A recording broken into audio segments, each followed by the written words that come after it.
코로나 시대 이전에 우리가 예배를 드릴 때에는 우리가 시계를 정확하게 맞추거나 시간을 정확하게 맞추는 것이 교회마다 그렇게 크게 중요한 문제는 아니었습니다. 큰 교회들이나 이 방송을 하는 교회들은 그랬지만 대부분의 교회들은 1, 2분 더 늦게 일찍 시작할 수도 있고, 그리고 조금 늦게 시작될 때도 있었지만 그게 그렇게 크게 문제가 되지는 않지 않았나 생각해 봅니다. 그런데 이제 코로나가 대유행을 하면서 비대면 예배, 온라인 예배를 드리게 되면서 이제 실시간으로 스트리밍하는 예배를 드리게 되었습니다. 그러므로 코로나로 인해서 예배당에 나오지 않는 성도들이 예배를 드리기 위해서 각 가정에서 약속된 시간에 예배가 시작되기를 눈이 빠져라 기다리시잖아요. 그러다 보니까 이제 교회에서는 각 사람들마다 모두 시간을 맞추어서 정확한 시간에 예배를 시작하는 게 중요하게 되었습니다. 그러려면 뭘 해야 되죠? 시계를 맞춰야 됩니다. 시계를 맞춰야 됩니다. 같은 시간을 보고 있어야 합니다. 저희 높은 뜻 안성교회에서도 예배를 시작하면서 시간을 맞추기 위해서 그래서 처음에 우리도 스트리밍을 해야 되니까 시계를 구입을 했습니다.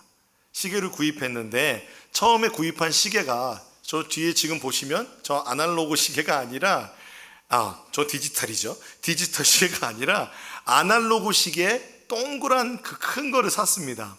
제가 마트에 가서 시계를 고르는데 제가 이게 라떼가 있나 봐요. 그래서 예전에 교회에서 봤던 동그란 시계를 저도 모르게 아날로그 시계를 사게 됐습니다. 그 시계를 사고, 그리고 이제 방송실에는 정확한 시간이 이제 중요하니까 제가 FM 신호로 이제 받아서 정확한 시간을 안내해주는 디지털 시계를 샀습니다. 그래서 그 시간을 맞추고 이제 주일 예배를 시작하려고 그러는데 문제가 생겼습니다. 디지털 시계와 아날로그 시계가 차이가 나는 겁니다. 조금 차이 나는 게 아니라 2, 3분이 차이가 나는 거예요. 아날로그 시계가 점점 느려지는 거죠. 그걸 그렇게 될 줄은 생각도 못했습니다. 그래서 이제 방송을 할 때, 우리가 예배를 스트리밍을 할 때 항상 뒤에서 수신호하고 그러면서 몇 개월을 지내다가 저희가 최근에는 이 디지털 시계로 바꿔서 또 그 디지털 시계에 그 분초까지 다 맞추는 작업을 했습니다. 왜 그렇게 해야 될까요? 분초까지 맞춰서 우리가 예배를 서비스하고 예배 스트리밍을 하는 것은 약속이기 때문에 그렇습니다. 성도님들과 약속이기 때문에. 그리고 또한 현장 예배를 드리고 있지만 현장 예배에서도 우리는 이 약속된 시간에 함께 모여 정하여진 시간의 길이대로 예배를 드립니다. 그래서 그 시계가 중요하지 않습니까? 근데 우리가 살아가다 보면 우리의 삶의 시계가 있습니다. 그런데 이 삶의 시계가 내 마음대로 맞지 않는 것 같은 생각이 들 때가 많지 않으십니까? 그럴 때 여러분은 이 삶의 시계를 어디에 맞추십니까? 하나님의 시계에 맞추십니까? 아니면 여러분 어떤 시계에 맞추십니까? 그 맞추는 시계, 우리가 표준이 되는 그 시계가 중요합니다. 그래서 오늘 설교 제목이 Watch, God's Watch입니다. 영어라서 죄송합니다. 그런데 Watch는 주위에서 보는 거죠. 주위에서 보는 것이 Watch입니다. 그리고 God's Watch는 하나님의 시계입니다. 하나님의 시계를 주위에서 보아야 하지 않을까 생각이 들었습니다. 오늘 설교를 준비하면서 이 본문이 어떻게 시작이 되는지 우리 살펴보고 싶습니다. 오병이어와 바다 위를 걸으신 표징 이후에 예수님은 오늘 1절에 보니까 갈릴리를 두루 다니셨습니다. 갈릴리를 두루 다니시고 유대로 올라가지 않으셨습니다. 유대로 올라가시지 않았던 이유는 무엇이었습니까? 유대 사람들이 예수님을 죽이기로 결정하였습니다. 이 내용이 어디에 나오냐면 요한복음 5장에 예수님이 그 유대 사람들이 중요하게 여기는 안식일, 그리고 하나님의 이름인 하나님을 아버지라고 부르는 그 사건이 있었습니다. 그러니까 이 유대 사람들은 예수님의 이 말을 이해하지 못했어요. 그리고 예수님이 이 말을 하자 신성모독으로 여기고 예수님을 죽이기로 작정합니다. 그러므로 예수님은 자신이 유대로 가면 분명히 어떤 분란이 일어나고 어떤 그런 이렇게 분열들이 일어날 것들은 자명한 일이었습니다. 그렇기 때문에 예수님은 오히려 지금 갈릴리로 두루 다니면서 지금 예수님의 사역을 하시고 있는 상황이었습니다. 오병이어와 물 위를 걸으신, 바다 위를 걸으신 표징이 6월절 때쯤이었죠. 그런데 이제 오늘의 본문은 초막절이라고 하는 유대인의 절기가 찾아왔습니다. 이 유대인의 6월절과 초막절은 약 6개월의 차이가 있습니다. 그러니까 한 6개월의 시간이 지난 겁니다. 6개월 동안 예수님은 갈릴리에 머물러 계셨습니다. 그리고 우리가 잘 알듯이 그 예수님을 따르던 제자들이 예수님을 계속 따랐습니까? 떠났습니까? 예, 바로 전에 우리가 봤죠. 다 예수님을 떠났습니다. 예수님 주위에는 아주 핵심적인 제자들 말고 예수님을 따르던 제자들이 많이 떠났습니다. 그런데 이 초막절이라는 유대인의 절기를 맞이해서 예수님의 형제들과 예수님이 어떤 대화를 나누기 시작하는데 그것이 바로 오늘 본문의 내용입니다. 여러분, 예수님이 장남입니다. 첫째입니다. 맞이입니다. 그래서 다 동생들입니다. 동생들이 어느 날 오는 거예요. 예수님께 와서 이렇게 말합니다. 3절 4절을 같이 읽어보겠습니다. 시작. 예수님의 형제들이 예수께 말하였다. 형님은 여기에서 떠나 유대로 가셔서 거기에 있는 형님의 제자들도 형님이 하는 일을 보게 하십시오. 알려지기를 바라면서 숨어서 일하는 사람은 없습니다. 형님이 이 일을 하는 바에는 자기를 세상에 드러내십시오. 예수님의 그 동생들이 와서 이렇게 얘기하는 거예요. 형님, 물로 포도주도 만들고 그리고 38년 된 병자도 고치시고 오병이어의 그 기적도 일으키고 심지어 바다 위도 걸으셨는데 왜 이 시골에서 썩고 계십니까? 왜 운동 생활을 하고 계십니까? 그 제자들도 다 떠나지 않았습니까? 그러니 그 일을 하는 것은 사실 메시아인 거 알리고 싶은 거 아닙니까? 드러내고 싶은 거 아닙니까? 형님이 지금 메시아로 알려질 절호의 기회가 지금입니다. 그러니 유대로 올라가세요. 예루살렘으로 올라가셔서 메시아가 되세요. 왕이 되세요.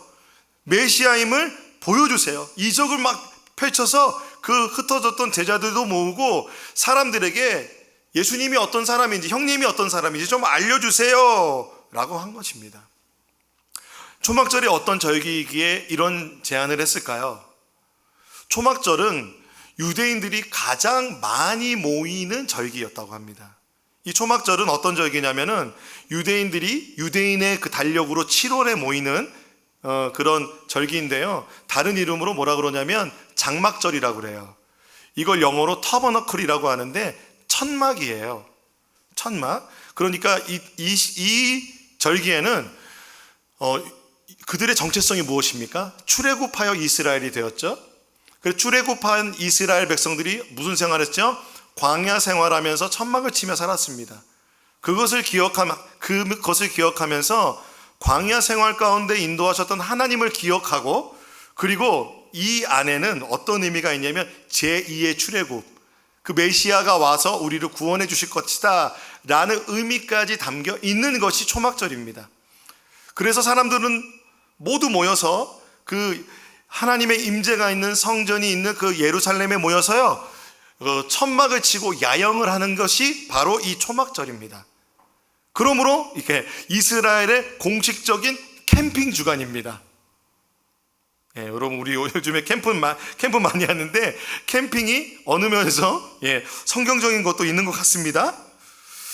그렇게 사람들이 많이 모이니까 예수님의 형제들, 동생들의 생각에는 이거는 뭐예요? 절호의 찬스, 기회입니다. 이것이 기회의 시간이라고 생각했습니다.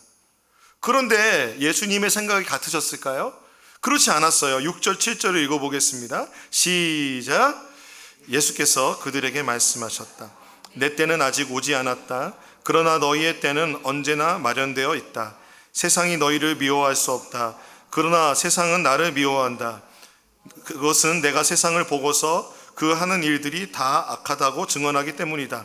너희는 명절을 지키러 올라가거라. 나는 아직 내 때가 차지 않았으므로 이번 명절에는 올라가지 않겠다. 예수님은 형제들의 제안을 거부하셨습니다. 왜냐하면 이 두 가지 차원의 이유가 있는데, 첫 번째는 예수님은 예수님의 때가 오지 않았다. 그렇기 때문에 유대 땅에 올라가지 않으셨습니다. 두 번째 차원은 예수님은 세상과 이 예루살렘에 올라가는 것을 연결하십니다.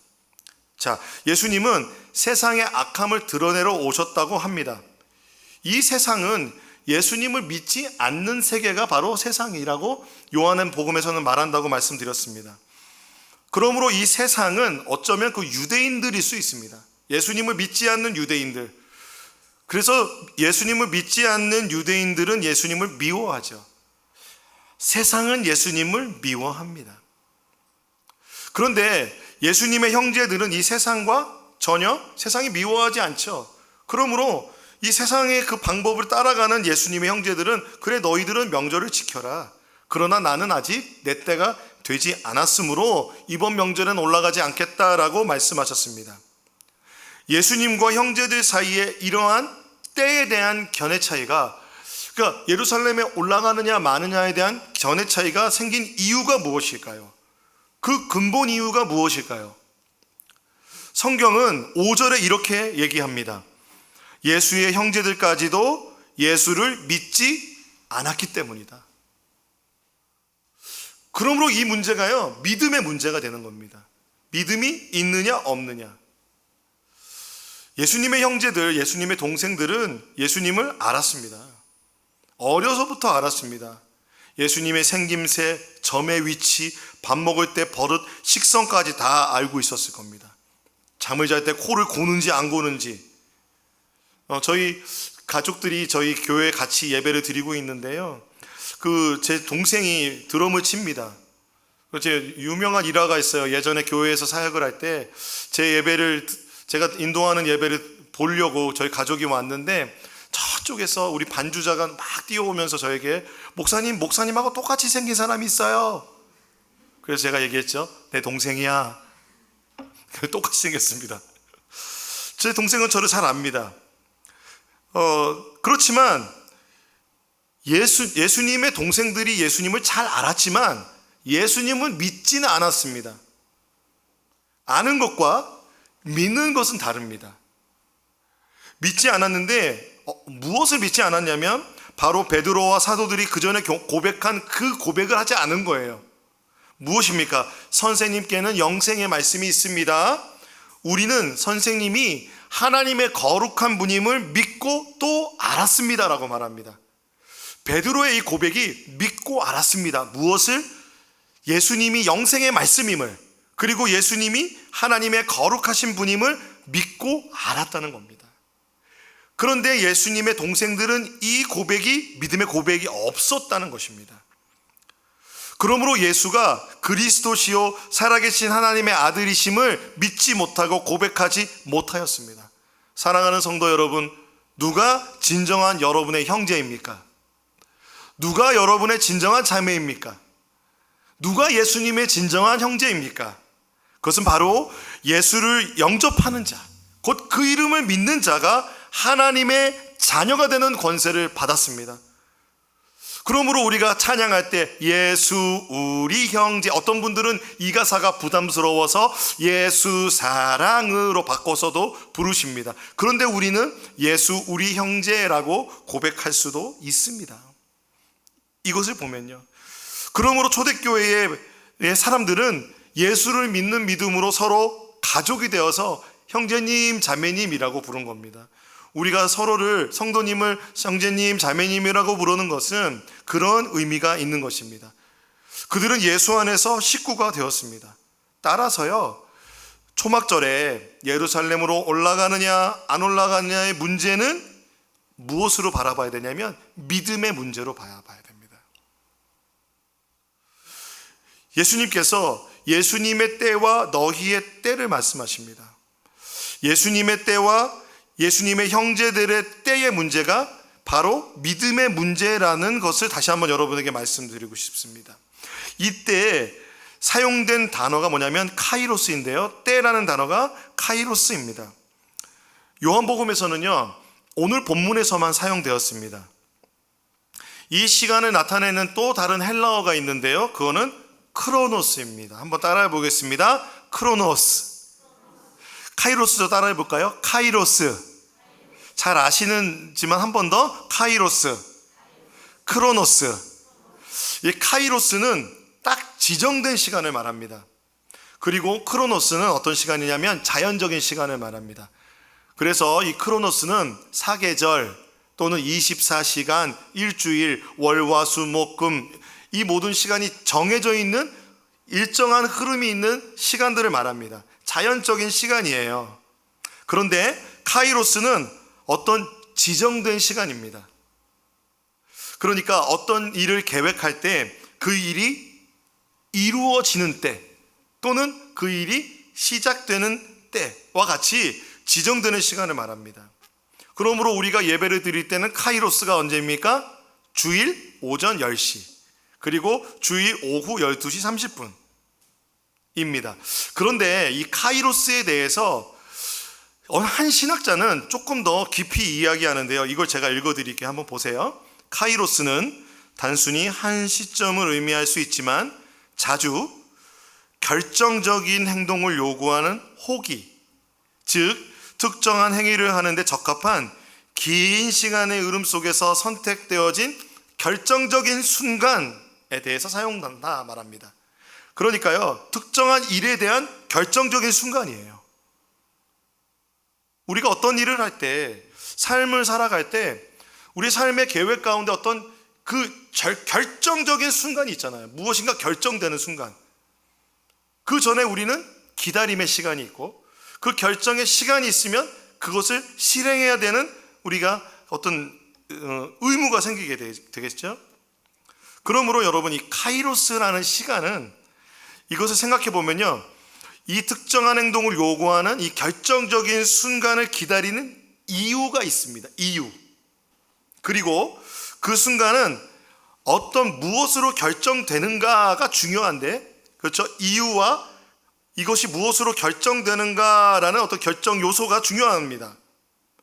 그래서 여러분, 우리는 삶을 살아가면서 이런 결정적인 순간이 오기를 기다립니다. 그 이유가 무엇입니까? 오랫동안 기도했던 문제가 응답되길 원하는 결정적인 시간이 있습니다. 공부를 하는 사람은 공부의 결과를 기다립니다. 내가 공부한 학위가 결정되는 그 순간을 기다리고 입학한다면 졸업을 기다립니다. 또한 아픔을 겪는 사람은 나의 아픔이 치유되기를 기도합니다. 나의 마음의 아픔이 치유되는 결정적인 순간을 기다립니다. 내가 겪고 있는 질병의, 육신의 질병이 치유되는 결정적인 순간을 기다립니다. 또한 경제적인 어려움을 겪는 사람은 이 경제적인 어려움이 해결되는 결정적인 시간을 기다립니다. 뿐만 아니라 사역자들은 오랫동안 사역했던 그 열매가 내 눈앞에서 열매 맺어지는 그 순간, 결정적인 순간을 기다립니다. 이것이 카이로스라는 것입니다. 이것이 우리들의 카이로스입니다. 그렇다면 예수님이 기다리셨던 그 결정적인 순간 카이로스는 무엇이며, 예수의 형제들이 기다렸던 결정적인 순간의 카이로스는 무엇이 달랐기에 예수님이 나의 카이로스는 너희들의 카이로스와 다르다, 나의 때는 너희 때와 다르다라고 말씀하셨을까요? 일반적으로 헬라 사회에서는요, 이 카이로스의 이 호기, 즉 결정적인 순간이 무엇으로 인하여 결정되느냐 하면 운명이라고 믿었습니다. 운명이라고 믿었습니다. 현대인들도 그 운명을 믿습니다. 심지어 기독교인들도 그 운빨을 믿습니다. 그렇기 때문에 몇 주 전에 말씀드린 것처럼 심지어 기독교인임에도 불구하고 나의 미래에 대한 어떤 그 불확실성을 보기를 원합니다. 나의 운명이 어떤지. 그래서 점을 치죠. 점을 쳐서 운명의 베일을 조금이라도 이렇게 걷어서 살짝 엿보고 싶은 것이 사람들의 심리입니다. 그런데 성경적인 카이로스는 성경의 계시를 통해서 결정적인 순간이 하나님에 의해서 결정되는 것이 그리스도인들의 카이로스입니다. 그런데 여러분 보세요.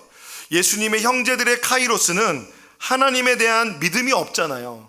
예수님에 대한 믿음이 없으니 세상의 관점을 보고 그때를 바라본 겁니다. 그러므로 세상의 카이로스입니다. 그래서 하나님 없이 세상의 관점을 가진 예수님의 형제들은 세상이 예수님의 형제들을 미워할 이유가 없었습니다. 하나님 없이 결정하고 살아가는 사람들은요, 여러분 우리가 보기에 그들이 잘 살아가는 것처럼 보이잖아요. 당연한 거예요. 우리는 이 세상 속에 살아가고 있기 때문에. 그러나 그들에게는 언제나 그래서 마련된 것처럼 보이고 자신의 뜻대로 자기가 원하는 때에 자신의 결정을 하면서 아무 때나 카이로스를 결정하며 살아갑니다. 그런데 예수님의 카이로스는 어떤가요? 세상이 미워하는 카이로스입니다. 오늘 본문은요, 사실 무엇을 보여주고 있냐면 하나님의 때와 세상의 때가 부딪히는 것, 즉 예수님의 카이로스와 세상의 카이로스가 부딪히고 있는 것입니다. 그렇다면 예수님의 카이로스는 무엇이냐면 신약 성경에 의하면 먼저는 하나님의 나라의 카이로스입니다. 마가복음 1장 15절을 같이 읽어보겠습니다. 시작. 때가 찼다. 하나님의 나라가 가까이 왔다. 회개하여라. 복음을 믿어라. 이것이 카이로스입니다. 하나님의 나라를 나타낼 때 카이로스입니다. 디모데전서 6장 15절도 같이 읽어보겠습니다. 시작. 정한 때가 오면 하나님께서 주님의 나타나심을 보여주실 것입니다. 하나님은 찬양받으실 분이시요 오직 한 분이신 통치자이시요 만왕의 왕이시요 만주의 주이십니다. 정한 때, 이것이 바로 카이로스입니다. 그러므로 하나님의 나라의 카이로스는 이미와 아직 사이에 있습니다. 그러므로 예수님의 카이로스는 현재적이지 뿐만 아니라 미래적이기도 합니다. 미래에 하나님께서 말씀하실 그 하나님의 음성과 하나님의 때를 예수님은 기다리십니다. 예수님은 절대로 하나님과 단독적으로 독립되어 행하지 않으시고 늘 하나님 앞에 성부 하나님께 기도하시고 한 성부 하나님의 때를 물으셨습니다. 하나님의 때를 기다리시는 분이십니다. 예수님의 형제들은 그러나 하나님의 나라와 하나님의 도래에 관심이 없었습니다. 이 하나님의 나라를 영적인 눈이 아니라 세상의 눈으로 바라보고 있었습니다. 그러므로 세상의 명예와 부와 잘됨과 성공에만 관심이 있는 세상의 나라를 바라는 그 관점이었습니다. 현재만을 생각하는, 지금만을 생각하는, 빨리 이루어지길 바라는 조급한 마음의 카이로스였습니다. 사랑하는 여러분, 혹시 우리도 이와 같이 하나님의 때를 바라보지 못하고 기다리지 못하고 현재라는 세상의 시간과 타협하지 않습니까? 이 정도 하면 됐지 라고 말입니다. 그런데 여러분, 아브라함이 이러한 세상의 시간과의 타협을 통해서 이삭을 얻기 전에 이스마엘을 얻었지 않습니까? 그 결과가 무엇입니까?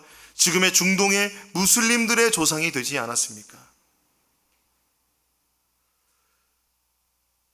또한 예수님의 카이로스는 하나님의 나라의 개념과 더불어 한 가지의 더 시간의 개념과 함께 연결되어 생각하여야 합니다. 그게 뭐냐면 따라해 보겠습니다. 호라. 예,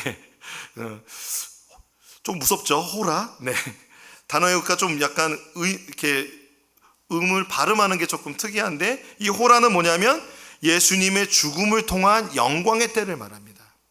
그러니까 예수님에 대한 때에 대해서 요한복음에서 이제 이 본문 이후에 나오는 때는 대부분 이 헬라어 호라입니다.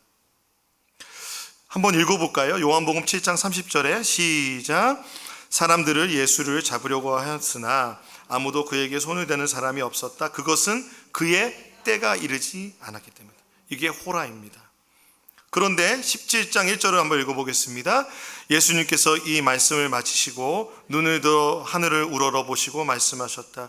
아버지, 때가 왔습니다. 아버지, 아들이 영광 되게 하셔서 아들이 아버지께 영광을 돌리게 하여 주십시오. 이 때가 왔다는 것은 예수님께서 십자가의 고난을 받을 때가 오셨다는 것입니다. 하나님의 때는 십자가의 고난으로 인하여 완성되는 걸 줄로 믿습니다. 그러므로 카이로스와 호라는 예수 그리스도께서 십자가의 고난을 당하시고 그리고 십자가에서 들려 올리시는 그 죽음의 고난, 그 죽음의 구속을 통하여서 하나님의 때요 그리스도의 때가 임하는 것입니다.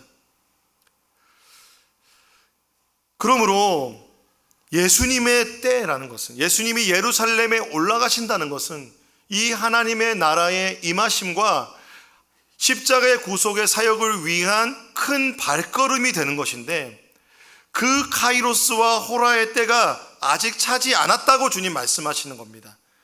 하나님께서 아직 그때가 오지 않았다, 하나님의 어떤 음성이 없었다는 것입니다. 하나님이 지금 이 결정적인 순간이 찾아왔다라고 말씀하지 않으셨다는 겁니다. 사실 예수님께서 갈릴리에서 유대로 가기를 주저하시지 않았을까도 생각됩니다. 마치 그 언덕에서, 겟세마네 언덕에서 그 잔을 옮겨달라고 기도하셨던 예수님의 마음처럼 말입니다. 예수님의 올라가심은, 이 카이로스는 영광의 카이로스가 아닙니다. 십자가의 카이로스입니다. 고난의 카이로스입니다. 세상의 미움이 본격적으로 되는 시간입니다. 세상에 의해서 배척당하셔서 십자가에 올라가심의 시간입니다. 예수님의 형제들은 이 고난의 그 십자가가 아니잖아요. 믿음이 없잖아요. 그러니까 언제든지 예루살렘에 올라갈 수 있지만, 예수님은 이 하나님의 나라의 십자가의 구속의 사건을 위하여 정확한 하나님의 때에 올라가셨어야 합니다. 하나님이 말씀하시는 그때에 올라가셨어야 했던 것입니다. 예수님은 하나님의 시간에, 하나님의 시계에 자신의 시간을 맞추시는 분이셨습니다. 바로 하나님께서 고난을 위하여 이제 예루살렘으로 올라가라 라는 그 카이로스의 시간에 올라가시는 것이 예수님이십니다. 그러므로 요한복음 7장 8절 9절에 보면, 나는 내 때가 아직 차지 않았으므로 이번 명절엔 올라가지 않겠다. 그래서 예수께서는 갈릴리에 그냥 머물러 계셨습니다. 그런데 여러분, 성경을 보시면 아시겠지만 10절에 예수님이 비밀리에 올라가십니다. 결국 올라가셨습니다. 왜요? 그때는 하나님의 때가 찬 것입니다. 사랑하는 성도 여러분, 우리가 마테테스, 즉 제자의 삶, 예수를 믿고 예수를 따라가는 삶이라면요, 우리는 세상의 시간과 부딪힐 수밖에 없습니다. 세상의 카이로스와 맞지 않을 수 있습니다. 그러므로 우리는 고난당하고 기다리고 인내해야 되며, 때로는 부당한 일을 당할 때도 있습니다. 그럴 때 여러분, 우리는 여전히 하나님의 때를 기다리겠습니까? 하나님의 카이로스를 나는 죽고 예수로 사는 마음으로, 예수의 십자가를 지는 마음으로, 하나님의 나라를 살아가는 마음으로 그 믿음을 새롭게 하여 하나님의 카이로스에, 하나님의 때에 우리의 믿음을 맞추시겠습니까? 우리의 삶이 세상의 삶을 살아가면서 아무런 부딪힘과 고난과 괴로움이 없이 편안하게 살아간다면 세상이 우리를 살아가는 거 아닐까요? 반대로 우리가 여전히 고난을 당하고 우리의 삶 가운데 여전히 어떤 어려움이 있다면, 우리가 하나님의 때를 기다리며 여전히 그 결정적인 순간을 위하여 기도하고 있다면, 우리는 하나님의 자녀인 증거이지 않을까요? 저는 이 기다림의 때를, 제가 학위를 받으면서 때를 보냈습니다. 4년 동안의 그 기다림의 시간 동안에 결정적인 순간은 무엇입니까? 제가 바로 학위를 받는 것이었습니다. 학위를 받을 수 있을지 없을지 결정적이지가 않았습니다. 그리고 제가 담임 목사를 꿈꾼 적이 있을까요, 없을까요? 생각하지 못했지만 꿈은 꿨었습니다. 언제 꿨냐면 한 6, 7년 전에 찬양 예배를 준비하기 위해서 막 이렇게 본당에서, 서울에 있는 교회 본당에서 이 눈에 보이는 게 막 쓰레기들이 있는 거예요. 그거 치우고 이게 정리하고 막 청소하는데 빗자루질을 막 하는데 주님이 저에게 말씀하셨어요. 사랑하는 용규야, 개척교회 목사의 마음을 알겠니? 사실 저희 교회는 엄청 큰 교회였지만 예배당은 주중 예배당은 작았거든요. 하나님께 예배하기 위해서 그 예배당을 청소하고 준비하는 그 목사의 마음, 네가 알겠니? 라고 물어보시더라고요. 그때 하나님께서 그 교회에 대한 마음을 부어주셨어요. 그리고 공부하면서 교회가 얼마나 중요한지, 저는 이제 선교단체에 있었던 사람이잖아요. 그러니까 하나님께서는 그 교회의 중요성을 저에게 여러 가지 가르침과 책을 통해서, 교수님을 통해서 말씀해 주셨습니다. 그런데 이제 작년에 이 담임 목사에 대한 제안과 기도를 이제 시작하면서 하나님 앞에 기도할 때 사실 아무것도 결정되지 않는 순간들이 있었습니다. 그러나 하나님께서 말씀하시고 하나님의 때에 하나님의 말씀을 주시고 약속하셨기 때문에 그 결정을 했죠. 결정을 했습니다. 그런데 정해지지 않은 것들이 여러 가지가 있죠. 분명히 여기에 내려와야 담임 목사가 되는 것이고요. 모든 것들은 내가 이미 그 하나님 앞에 그 개척에 응답을 했지만 결정적인 결정이 되는 때는, 그러니까 작년 10월이었던 거죠. 뿐만 아니라 이 결정이 된 이후에 저에게는 이제 학위를 받아야 되는데 교수님이 은퇴를 하시는 거예요. 그 시간에 교수님이 은퇴를 하면 그 학위 논문을 쓰는 사람은 논문을 처음부터 다시 써야 됩니다. 이거는요 십자가의 골고다 언덕의 고난입니다. 다시 받고 싶지 않은 고난이죠. 그래서 제가 그 소논문 모아둔 거 다 정리해서 교수님께 막 보여드렸는데 교수님이 거의 마지막 시간에 저에게 이렇게 말씀하셨어요. 이제 결정의 때가 왔습니다. 그래서 말씀하시는데 제가 이렇게 불쌍한 눈으로 쳐다보면서 교수님께 그게 교수님은 사실 나중에 말씀 들어보니까 이번 학기는 글러먹었다. 이번 학기 틀렸으니 다음에 하자, 이런 말씀을 하려고 하셨던 것 같아요.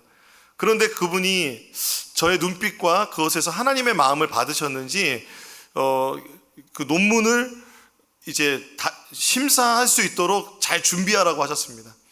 그래서 어떻게 준비했는지 모르겠어요. 한 달 동안 엄청나게 준비를 할 수 있는 힘을 하나님이 주셔서 제가 그 교수님을 통해서 학위를 받았습니다. 작년 8월에 학위를 받았습니다. 그러니까 이 학위가 이루어질지 안 이루어질지 알 수 없었습니다. 그러니까 여러분, 기다림의 시간과 하나님께서 어떤 결정적인 때를 주실 때, 그때 예수님이 예루살렘으로 또 비밀리에 올라가신 것처럼 우리는 그때의 순종의 믿음의 발걸음을 해야 될 때가 있습니다. 기다림의 때와 믿음의 순종의 때가 하나님의 카이로스입니다. 이 결정적인 순간을 하나님께 맡겨드린다는 것은, 하나님의 시계에 맡겨드린다는 것은 우리가 기다림과 믿음의 순종의 행동을 할 것을 결정하는 겁니다. 사랑하는 여러분, 우리는 인내를 할지라도 그것을 통해서 그러면 주님께서 우리에게 주시는 것은 믿음의 연단입니다. 우리가 세상 사람이 아니라 하나님 나라 백성으로 살아가길 원하시는 겁니다. 여러분 믿으십니까? 베드로전서 1장 5절에서 7절 말씀을 같이 읽어보겠습니다. 시작. 하나님께서는 여러분의 믿음을 보시고 그의 능력으로 여러분을 보호해 주시며 마지막 때에 나타나기로 되어 있는 구원을 얻게 해 주십니다.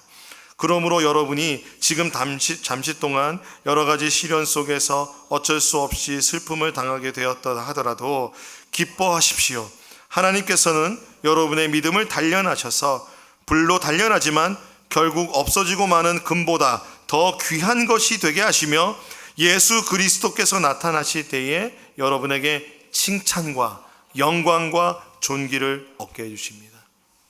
여러분, 그 하나님의 때가 우리에게 주어진다면 그 믿음의 기다림과 믿음의 순종의 그 일을 하지 않으시겠습니까? 그래서 오늘 함께 찬양했던 것처럼 우리의 시계가 뭔가 이 세상의 시계와도 맞지 않고 나의 마음의 시계와도 맞지 않을 때 하나님께 나아가 보지 않으시겠습니까? 하나님의 시계는 어떤지, 하나님의 때는 어떤지 물어보면서 이렇게 결단하지 않으시겠습니까? 주님보다 앞서지 않게 해주시옵소서. 겸손하게 주님의 말씀을 기다리고 주님의 때를 기다리며 주님 손에 우리를 드리게 하여 주시옵소서. 우리를 인도하여 주시옵소서라고 하나님 앞에 나가지 않으시겠습니까? 사업을 준비하시는 분이든 공부를 하시는 분이든 또는 여러분 삶 가운데서 사역을 준비하시든 또한 일상을 살아가면서 모든 순간순간에 우리는 그 결정적인 때를 기다립니다. 그 모든 때를 하나님께 맡겨드릴 수 있는 여러분 되시기를 예수님의 이름으로 축복합니다. 우리 함께 찬양하겠습니다.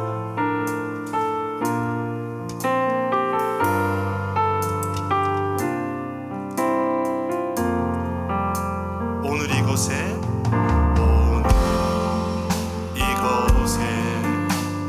계신 성령님 우리에게 말씀하시고 우리를 가르치소서.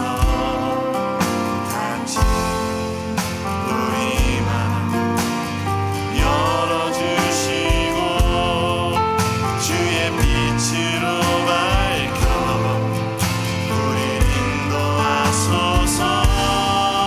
주님